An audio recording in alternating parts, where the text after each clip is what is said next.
Welcome to the latest episode of Branding the Experience, where we talk about how we can create environments where employees actually want to come to work and customers want to keep coming back. I am Ken Bader, your host for Branding the Experience, and we have a great show today, which is going to be titled Why Selling Sucks. And if you've ever watched this show, you know I've talked about that before, but I'm not going to talk about it today. I've got a great guest, Jennie Bellinger, the Level Up Coach, who is a talented, entertaining, and dynamic coach and public speaker, helping her clients in direct sales to create businesses that exceed their financial goals and allow them to dream bigger dreams. Jennie, welcome to the show. Thanks, Ken. I'm so glad to be here. I really appreciate it. Oh, not a problem. Jennie and I had the pleasure of meeting at 2 new media summits. So big shout out to Steve Olsher and his very talented crew for putting those on. And Jennie and I have had great conversations. We even give each other a hard time, so we're already friends. So, hey, I'm from Chicago. You're from St. Louis. We're kind of the people of, if I don't give you a hard time, that means I'm not even talking to you and I don't even like you, right? Exactly. If I'm giving you trouble, it means you're on my radar. Awesome.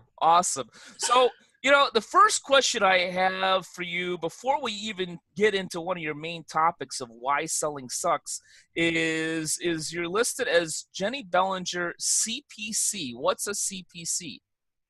CPC is Certified Professional Coach. Got it. I actually went through a training program, a really intensive training program, went through, the whole thing. And so I'm trained in coaching. I'm trained in NLP, which is neuro-linguistic programming, which is a school of psychology. Right. That is an applied psychology. So that lets people know that that's kind of my background. And so that's what that is. Awesome. It reminds me of when I was a teenager and I asked my uncle what a CPA was, and he told me constant pain in the ass, now go away. So that's my childhood. Glad. That sounds about right. This is why Jennie's on my show. She laughs at my stupid jokes. Right. But anyhow, let's dive right into it. Why does selling suck? Talk to us a little bit about what you teach to your clients on that subject. Absolutely. Well, nobody likes to be sold to. Nobody likes to be sold to. But the converse, the other side of that is everybody loves to buy, right? Mm-hmm. So a lot of people who are in business, who are in direct sales, who are even in seemingly non-sales positions, are always in sales, because even if you're not selling a product, you're selling yourself as the person to provide the service that you need, that other people need, right? And so the reason it sucks is because everybody is trying to push their own agenda rather than listen to the person on the other side, see what they need, see what their desires are, and then see how those two things fit together. And if they don't fit, then don't try and push the issue, Right. But selling sucks because people are trying to fulfill their own needs instead of doing what's best for the other person. So then it feels yucky and it feels like being pushy and naggy and salesy. They Right. don't want that. Nobody wants that. So a really good mentor of mine once said, what are the first 3 letters of convince? Yeah. Con, right? C-O-N, con. So if you're trying to convince somebody of something, they probably feel conned, or Right. They might feel conned, right? So you should never be in that position. What it should feel like is a conversation mm-hmm. where you're actually listening to what they have to say and seeing how your product or service really actually fulfills their needs. And if yours isn't the best one, then introduce them to the person who does have the best fit for them, even if it's not you, because then you still look like a hero to now 2 other people going, you know what, I could do that, but actually this other person is a better fit. You should go talk to them. So now, the person you referred them to loves you, and the person you refer them to goes, wow, they totally could have taken that sale and done half as good of a job as the expert in that area, but they gave me to the expert. So then they're going to try and find you other business that's a better fit for you, which is really interesting because they just, it gives you good karma points in the sales world. That is spot on, Jenny. I don't know if you have the same problem that I do from time to time, but I've been working with clients for 15 years in a number of service-based industries. One that comes to mind is I've had the pleasure of working with a lot of credit unions, and they are banks and credit unions, as we talked about before, seem to go on one end of the spectrum or the other. They're never in the middle. They're either, like Wells Fargo, they want to open up one account for you in 5 minutes and then open up another 6 after that. No without offense. Your knowledge. Yeah, exactly. I'm actually, I give Wells Fargo a hard time, but I feel that I can because I'm a customer, a long time 10-year customer of Wells Fargo. So I'm not just making fun of them. I'm still working with them. Or they go on the other side of the gamut, which is, say, like you said, sales is yucky, and I don't want to be a salesman. I didn't take a job to be a teller or a personal banker to sell. I took this job to help people, but they tend to be more of an order taker, and it's very, very difficult to get them in the mindset that being an order taker and being a salesperson, a real hard salesperson, are both bad things. What you need to do is be somewhere in the middle of the spectrum and have a conversation with people and find a way to connect with them and find a way to help them. And that product may not be one that you offer, but if it's somebody else that offers it, why not, go ahead and tell them. The last thing that I always tell people before we go into any type of sales program is to not let somebody know about a service, whether it's your own or somebody else's, that they could truly benefit from. It has nothing to do with selling. It's actually a disservice. Right. Exactly. If you know of something that is a better fit and going to provide more of what they need, it's actually your responsibility to share that with them as another human being, regardless of what company you're with or anything like that. So, and I find it interesting that you say that, because one of the salespeople that I've been most impressed with in my professional career was actually a bank manager who, when I had a conversation with her about, hey, I need some more information about this, and this. And she listened to what I had to say, what my needs and wants were. And then she went, my bank can't provide that. You should go to this credit union down the street because they do that. And in fact, I bank there too.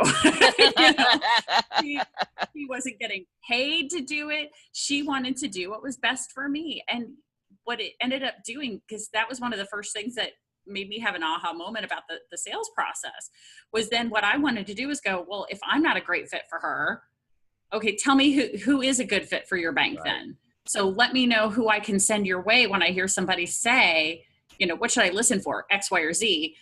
Then I can send them to you. Because if you're not taking my business, you're being kind enough to let me know the best fit for me. And so I did go down the road and go there because it was a better fit. But then I did also work to find somebody who was a great fit for her. So that way she got business, because she had grown some good sales karma points with me, at least. And I'm sure if she was treating me that way, she was treating everybody that way. Right. It's about making a human connection, and kudos to that bank manager. As I tell a lot of my financial clients, steering somebody to what's supposedly a competitor, isn't necessarily a bad thing. It builds trust. And that whole PFI, primary financial institution idea, may be dead anyway. But just because you've sent somebody to another financial services provider doesn't mean that they're not going to do business with you as well. There may be a product here that they work with, and there may be a product someplace else that they buy and use as well.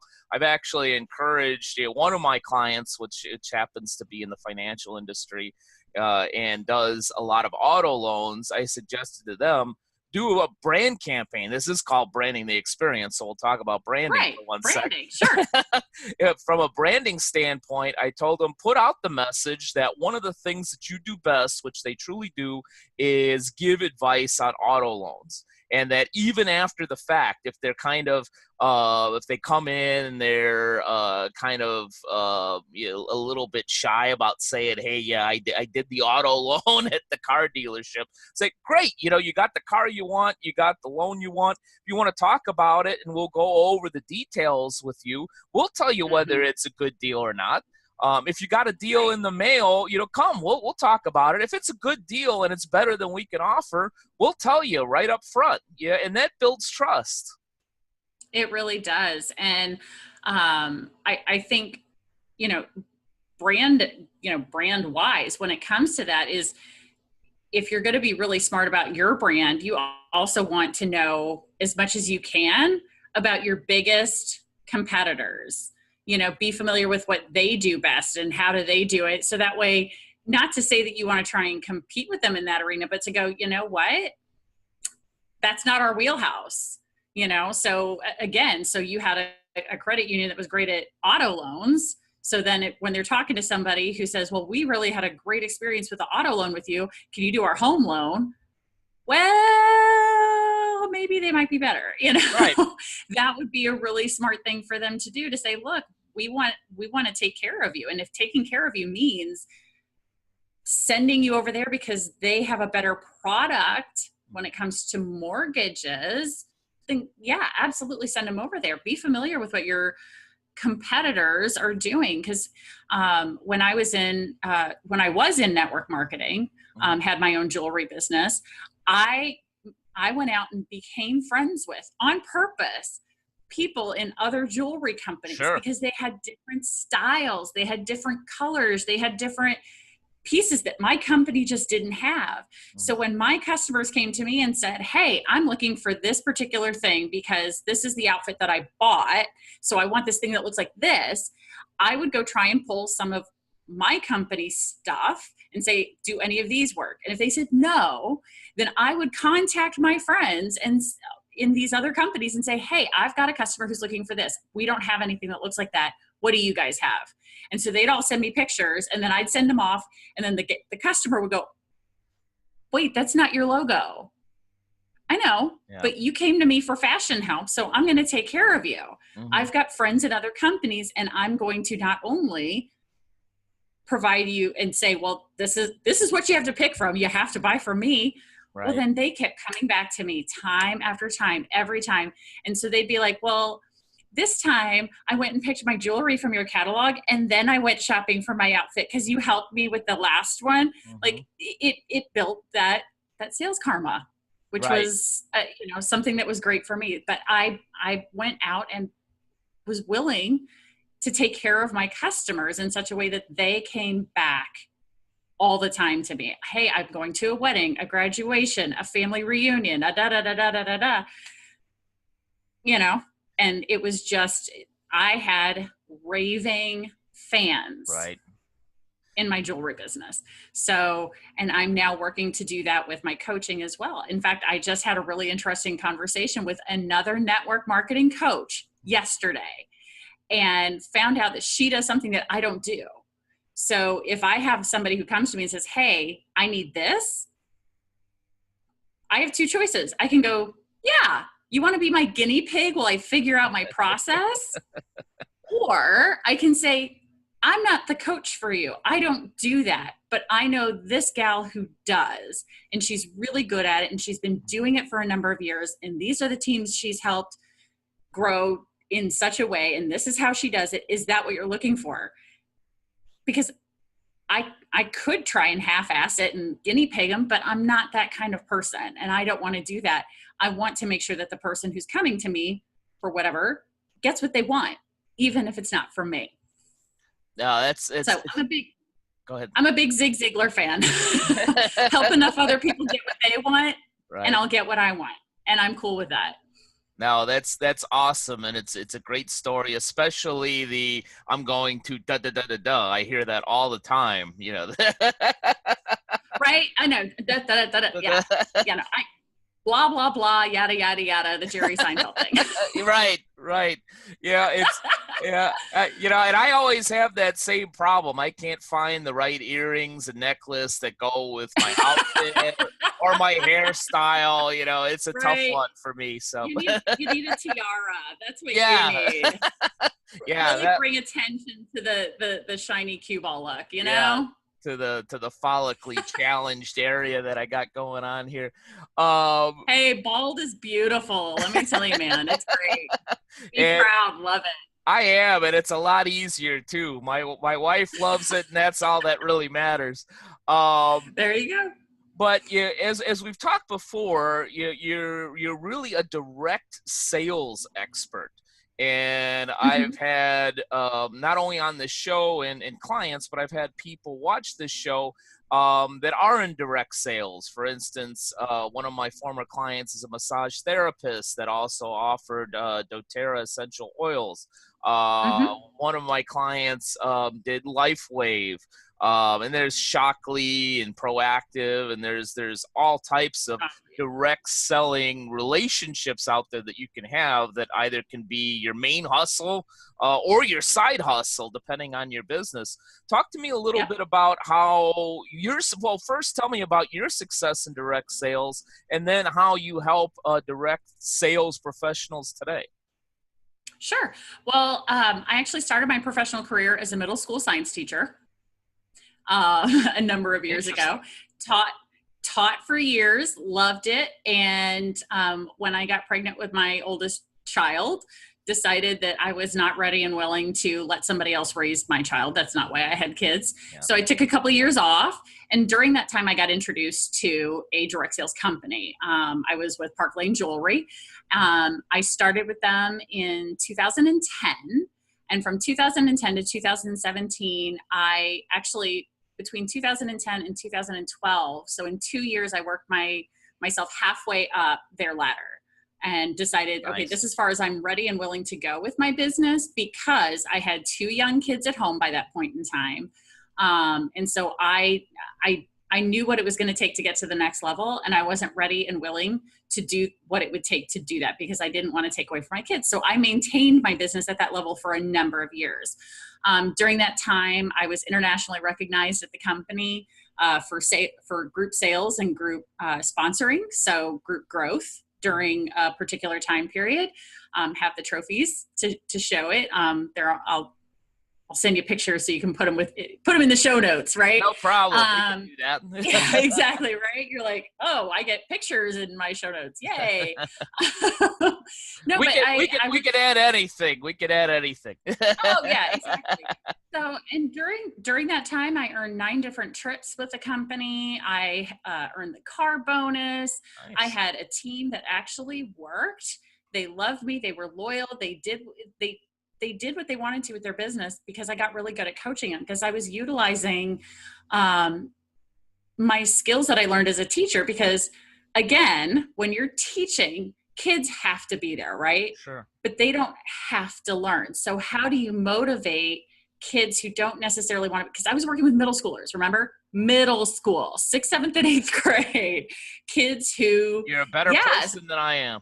But I loved working with that age. I love the challenge of helping them fall in love with science all over again, because they thought it was cool in elementary school and never got enough of it. And then all of a sudden they get slammed with this version of science in middle school that was just, right?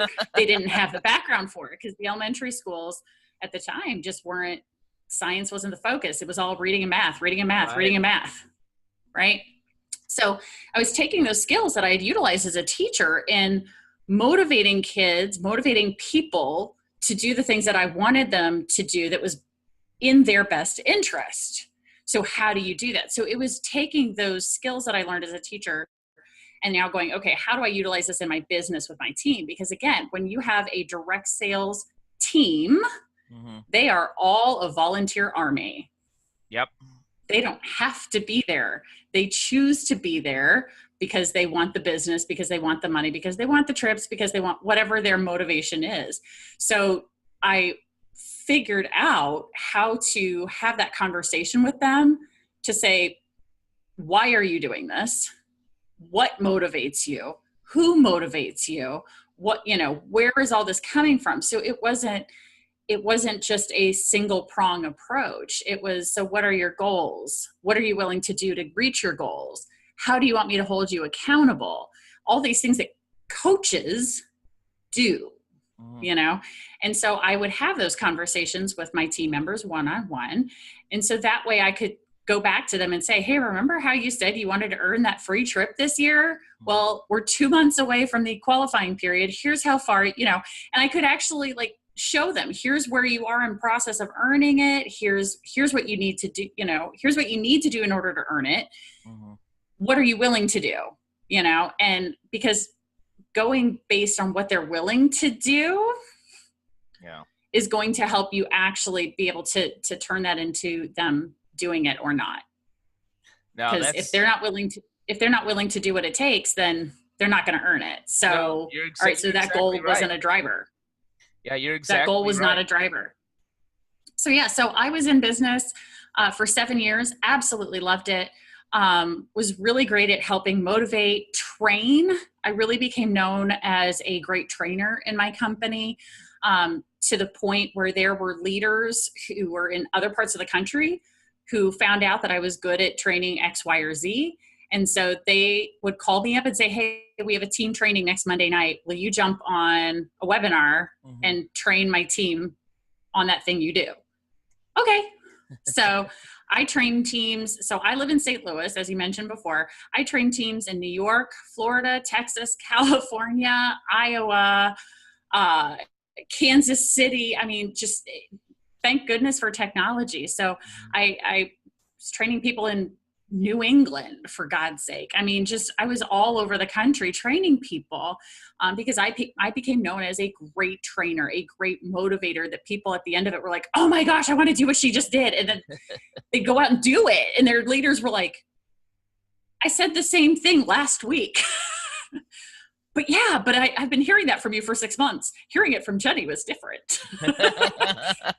So then I started having people who would post on Facebook and say, thanks, Jennie, for that thing you taught me, because I learned that from you. I did this, this, and this with my business, or I promoted, or, whatever it was. I earned the trip. I earned the blah, blah, blah. So then all these people from other companies who were friends of mine here locally I went and looked at their profile page. They live in Connecticut. You helped them. How did you help them promote? Will you help me promote? Because I know they're in the same company, but they live over there. So could you help me? And that's when I realized the universe was speaking to me.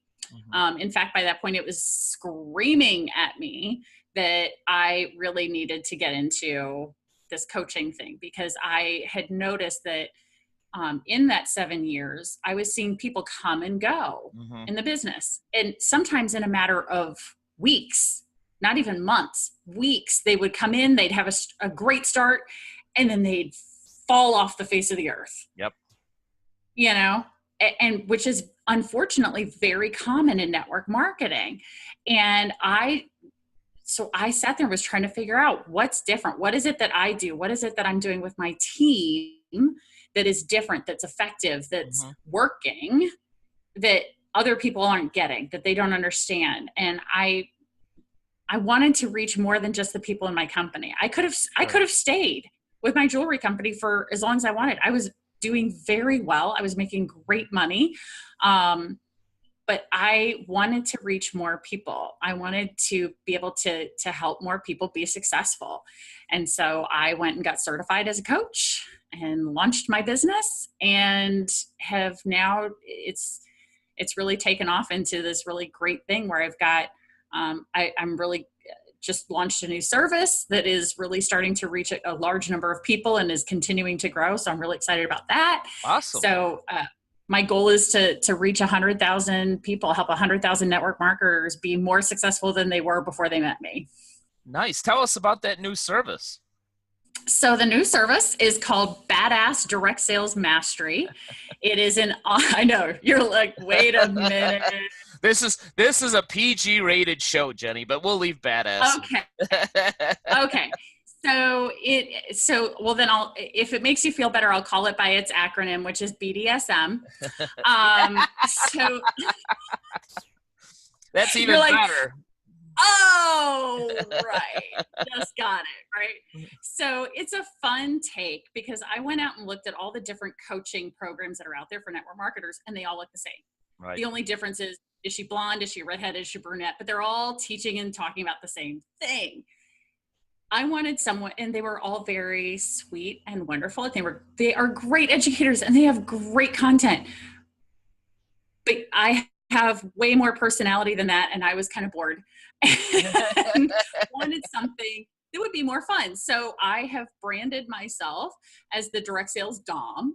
So I help people whip their business into shape. Awesome. Nobody is ever going to forget that now.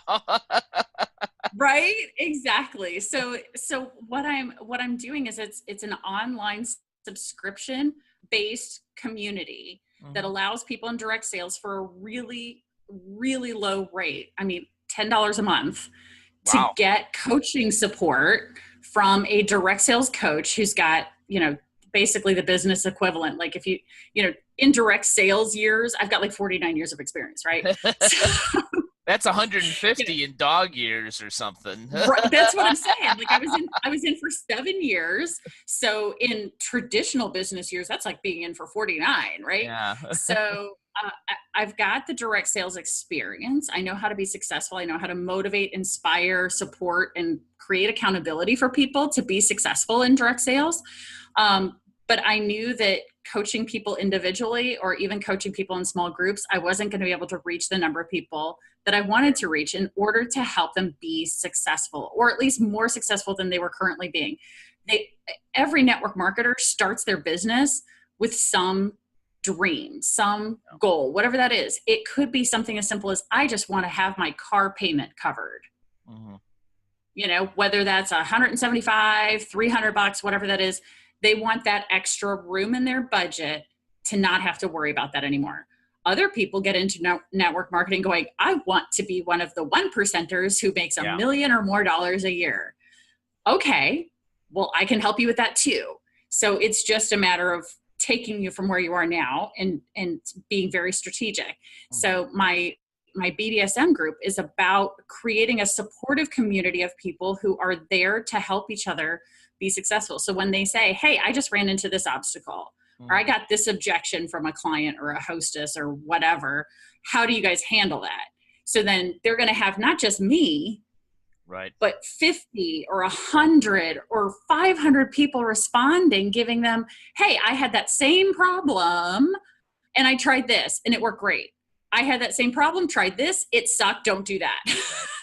It's going to be all about supporting each other regardless of the company, product, service.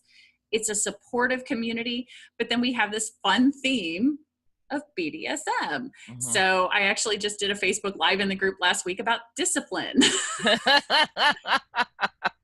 Why that doesn't surprise me one bit on so many levels. Last question, which is if folks want to get in touch with you, folks are in direct sales or want to tap into your team leadership and how you help people, not just sell, but to promote product and make a human connection the right way. What's the best way or ways that people can get in touch with you and find you? Honestly, right now it's through my BDSM page, the Badass Direct Sales Mastery page on Facebook, because I know people who are in direct sales. My tribe is on Facebook.